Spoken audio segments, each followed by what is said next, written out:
Hi friends, ఈరోజు topic ఏంటంటే city and PT. మనం చాలా సబ్స్టేషన్స్లో కానీ హెవీ ప్యానల్స్లో కానీ చూస్తుంటాం. వీటి గురించి తెలియలేని వాళ్ళ కోసం ఈరోజు ఈ వీడియో చేస్తున్నాను. ఇది ఎందుకు వాడతారు, ఏ రకంగా వాడతారు అనే దాని గురించి ఈరోజు ఈ వీడియోలో చెప్పబోతున్నాను. కాబట్టి స్కిప్ చేయకుండా లాస్ట్ వరకు చూడండి friends. City and PT. City అంటే కరెంట్ ట్రాన్స్ఫార్మర్.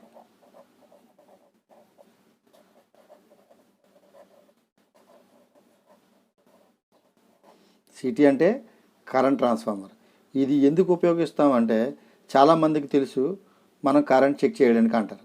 కానీ దీన్ని అఫీషియల్గా అంటే ఏదైనా ఇంటర్వ్యూకి వెళ్ళేటప్పుడు అడుగుతుంటారు, సిటీ తాలూకు ఉపయోగం ఏంటి అంటే కనుక ఒకటి మెజర్మెంట్,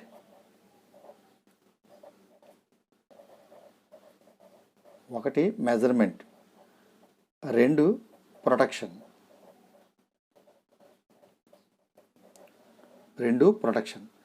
మెజర్మెంట్ అంటే ఏంటి అంటే కొలవడం. అంటే కరెంట్ని ఏ రకంగా కొలుస్తాం అంటే ఏ రకంగా మనం ఎందుకు ఉపయోగిస్తాము అంటే కనుక మెజర్మెంట్ అంటే ఏంటి, మన కరెంటు మనం ఏదైనా ఒక ఎలక్ట్రికల్ ప్యానల్లోని ఇంతకుముందు వీడియోలో చెప్పాను, మన క్లాంప్ మీటర్ నుంచి మనం కరెంట్ చెక్ చేయొచ్చు అని చెప్పేసి. ప్యానల్ వరకు వచ్చేసరికల్లా అది ఆ ప్యానల్లో ఎంత లోడ్ ఉన్నది ఏమిటి అనే విషయం గురించి మనం కరెంట్ చెక్ చేయాలంటే కంపల్సరీగా ఈ కరెంట్ ట్రాన్స్ఫార్మర్ అనేది చూపించాలి, ఉపయోగిస్తాం. ఈ మెజర్మెంట్ అంటే మనం కరెంట్ని దేనిలో కొలుస్తాం, యాంప్స్లో కొలుస్తాం. కరెంట్ని యాంప్స్లోని మనం మెజర్ చేస్తాం అన్నమాట. అలాగే ఎటువంటి పెద్ద ప్యానల్లో అయినా సరే మనకి చిన్న చిన్న మీటర్లు ఉపయోగించడం కుదరదు కాబట్టి ఈ కరెంట్ ట్రాన్స్ఫార్మర్ అనే దాన్ని ఉపయోగిస్తాం. ఇది సిటీ. ఓకే. అలాగే ప్రొటెక్షన్ ఎందుకు అనుకుంటే కనుక మనకు ఒక ట్రాన్స్ఫార్మర్ అవ్వచ్చు, లేకపోతే ఒక మోటార్ అవ్వచ్చు, అది ఎక్కువ కరెంటు తీసుకుంటుంది. ఫర్ ఎగ్జాంపుల్ 100 amps తీసుకోవాల్సిన మోటార్ అంటే 100 amps తీసుకోవాల్సిన మోటార్ వచ్చేసి అది 105 లేదంటే 110 ఇలా కరెంట్ తీసుకుంది అనుకోండి. అప్పుడు మనకి అది ఆ మోటార్ తాలూకా ప్రొటెక్షన్ రిలే ఉంటుంది కదా, దానికి ఏ రకంగా తెలుస్తుంది ఇది ఎక్కువ కరెంట్ తీసుకున్నదని? సిటీ మీద డిపెండ్ అయ్యే తెలుస్తుంది. అంటే సిటీ మెజర్ చేస్తుంది. సో ఇది 105 amps తీసుకుంటుంది అంటే 110 amps తీసుకుంటుంది అనేసి. ఎప్పుడైతే మనం దానికి ఈ మెజర్మెంట్ పంపించిందో ఇమీడియట్గా ఏం చేస్తుంది, రిలేలో సెట్టింగ్ పెడతాం. మినిమం 100 amps వరకు సెట్టింగ్ పెట్టాం అనుకో, ఆటోమేటిక్గా అది ట్రిప్ అయిపోవాలని చెప్పేసి దానికి ఫీడ్బ్యాక్ పంపిస్తుంది. ఇమీడియట్గా రిలే అనేది మీకు అంతకుముందు వీడియోలో చెప్పినట్టు రిలేలో ఓఎల్ఆర్ అనేది ఓపెన్ అవుతుంది అనమాట. ఓపెన్ అవడంతో మోటార్ పవర్ వెళ్ళకుండా మోటార్ అనేది ఆగిపోతుంది. ఆ రకంగా మోటార్ని ప్రొటెక్ట్ చేస్తుంది. కాబట్టి రెండోది వచ్చేసి ప్రొటెక్షన్ అనమాట. ఒకటి కరెంట్ కొలవటానికి మెజర్మెంట్ కోసం సిటీని వాడతాం, అలాగే ప్రొటెక్షన్ కోసం దీన్ని వాడతాం. ఒక మోటార్ అనే కాదు, ఒక ట్రాన్స్ఫార్మర్ అనే కాదు. ఒక ట్రాన్స్ఫార్మర్ ఉన్నది, ఫర్ ఎగ్జాంపుల్ మీకు ఒక 1 kVA 40 kVA ట్రాన్స్ఫార్మర్ ఉన్నది. 40 kVA ట్రాన్స్ఫార్మర్ ఉంది. ఈ 40 kVA ట్రాన్స్ఫార్మర్ మీద మినిమమ్ మీరు 55 amps లోడ్ వేయచ్చు. ఈ 55 amps లోడ్ కంట ఎక్కువ కరెంట్ మనం దాని మీద అవుట్పుట్ లోడ్ వేసామనుకోండి, అప్పుడు ఏంటవుతుంది, ఇమీడియట్గా ట్రిప్ అవ్వాలి అంటే కనుక ఈ సిటీఏ ఉపయోగపడుతుంది. దానికి ఇన్కమింగ్ బ్రేకర్ అనేది ట్రిప్ అవుతుంది. అప్పుడు దాన్ని ఈ రకంగా ఎక్కువ కరెంట్ తీసుకున్నదని మెజర్ చేయడానికి మాత్రం కంపల్సరీగా ఈ సిటీని ఉపయోగిస్తాం. Okay friends. అలాగే సిటీ తర్వాత పీటీ.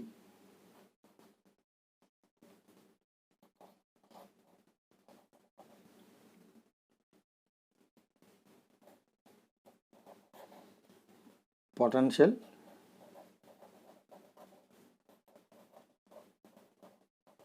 ట్రాన్స్ఫార్మర్. సేమ్ ఇది కూడా అంతే. Measurement, second protection. అంటే పొటెన్షియల్ ట్రాన్స్ఫార్మర్ అనేది వోల్టేజ్ని చెక్ చేయడానికి ఉపయోగిస్తాం. దేనికి చెక్ చేస్తాం? వోల్టేజ్. అంటే for example high voltage line ఉంది, దాని వోల్టేజ్ మనం ఎలా చెక్ చేస్తాం? మన క్లాంప్ మీటర్లో చూపించినప్పుడు 230 volt కాదు, డైరెక్ట్గా ఫ్రోక్స్ యూజ్ చేసి మనం చెక్ చేయడానికి. అయితే దీనికి అలా కాదు, పీటీ యూజ్ చేస్తాం అనమాట. పీటీ ఎప్పుడైతే మనం యూజ్ చేసామో ఆటోమేటిక్గా ఆ కేబుల్ నుంచి వచ్చేటటువంటి వోల్టేజ్ ఎంత అనేది మనం తెలుసుకోగలుగుతున్నాం.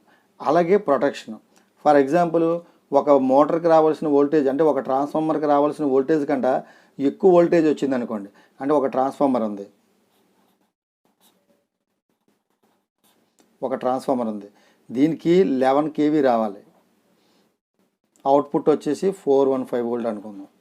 అయితే ఈ ట్రాన్స్ఫార్మర్కి రావాల్సిన వోల్టేజ్ కంట ఎక్కువ వోల్టేజ్ వచ్చింది, అంటే ఫర్ ఎగ్జాంపుల్ 16 kV వచ్చింది అనుకుందాం. 16 kV వచ్చిందని ఎలా తెలుస్తుంది? ఇది మెజర్ చేస్తే తెలిసేది. ఇది ఎప్పుడైతే పెరిగింది అనుకున్నామో దీనికి ముందున్నటువంటి బ్రేకర్కి ఫీడ్బ్యాక్ వెళ్తుంది అనమాట. హై వోల్టేజ్ అయితే ఇమీడియట్గా ట్రిప్ అవ్వాలి అని చెప్పేసి. అంటే 11 kV కంట మినిమం 1 kV అబోవ్ అయినా సరే అది ఇమీడియట్గా ట్రిప్ అవుతుంది. అది ఆ రకంగా ట్రిప్ అయ్యే డివైజే. రెండోది ఏంటంటే ప్రొడక్షన్ కోసం అనమాట. అంటే ఈ పొటెన్షియల్ ట్రాన్స్ఫార్మర్ ఒకటి మనకి వోల్టేజ్ని మెజర్ చేయడానికి, రెండోది హై వోల్టేజ్ అయినా లో వోల్టేజ్ అయినా ట్రిప్ అవ్వమని చెప్పేసి తెలియడం కోసం. అంటే దానికోసం కూడా ఈ ప్రొడక్షన్ కోసం ఈ పీటీని వాడతాం. అయితే ఇది ఎక్కువ కూడా హై వోల్టేజ్ హెవీ ప్యానల్స్లో మాత్రమే వీటిని వాడతారు. ఇందులోని కూడా రేషియోస్ ఉంటాయి, సిటీ రేషియో, పీటీ రేషియో అని చెప్పేసి రేషియోస్ ఉంటుంది. మీకు ఆ సిటీలో చూపించినట్టు city for example 100 amps by 5 amps ఉన్నదనుకోండి, ఇది సిటీ రేషియో అనమాట. సిటీ రేషియో, ఈ రేషియో ప్రకారంగా ఈ సిటీ వాడాలి. అంటే ఫర్ ఎగ్జాంపుల్ మీకు 100 amp ఆ ప్యానల్ మొత్తం మీద 100 amp కంటే ఎక్కువ లోడ్ లేదు, అలాంటప్పుడు ఈ సిటీని మాత్రమే వాడాలి 100 amps. ఆ రకంగా చూపించినప్పుడు నీకు ఆటోమేటిక్ డిజిటల్ మీటర్లోని మీకు ఎంత కరెంట్ తీసుకుంటుందో ఆటోమేటిక్గా చూపిస్తుంది. ఓకే ఫ్రెండ్స్, ఇప్పుడు మనం పీటీ గురించి తెలుసుకుందాం. అలాగే సిటీ రేషియో ఉన్నట్టు పీటీ కూడా రేషియో ఉంటుంది. PT ratio for example 11 kV by 110 volt అనుకుందాం. అంటే పొటెన్షియల్ ట్రాన్స్ఫార్మర్ తలక సింబల్ ఇటు 11 kV ఇస్తే అటు సైడు 110 వోల్ట్ వస్తుంది. అంటే ఈ రకంగా ఈ 110 వోల్ట్ మళ్ళీ డిజిటల్ మీటర్కి మనం పంపించినట్టయితే మన డిజిటల్ మీటర్లోని 11 kV కింద మన డిస్ప్లే చూపిస్తుంది అనమాట. ఆ రకంగా మనం పీటీ తాలూకా వోల్టేజ్ మెజర్ చేయొచ్చు. అలాగే పీటీ తాలూకా ప్రొడక్షన్ కూడా దీని నుంచే డైరెక్ట్గా మన ప్రొడక్షన్ మీటర్కి వెళ్తుంది, అంటే హై వోల్టేజ్ అయినప్పుడు ట్రిప్ అవ్వడానికి. ఈ రకంగా మనం పీటీని యూజ్ చేస్తాం. అలాగే సిటీని కరెంట్ చెక్ చేయడానికి, పీటీని మనం వోల్టేజ్ చెక్ చేయడానికి ఉపయోగిస్తాం. ఓకే ఫ్రెండ్స్, ఈ వీడియోలో మీకు ఏమైనా డౌట్స్ ఉన్నట్టయితే కామెంట్ రూపంలో తెలియచేయండి, లైక్ చేయండి. కొత్తగా మా ఈ ఛానల్ చూసినట్టయితే సబ్స్క్రైబ్ చేయండి. Okay guys, thank you.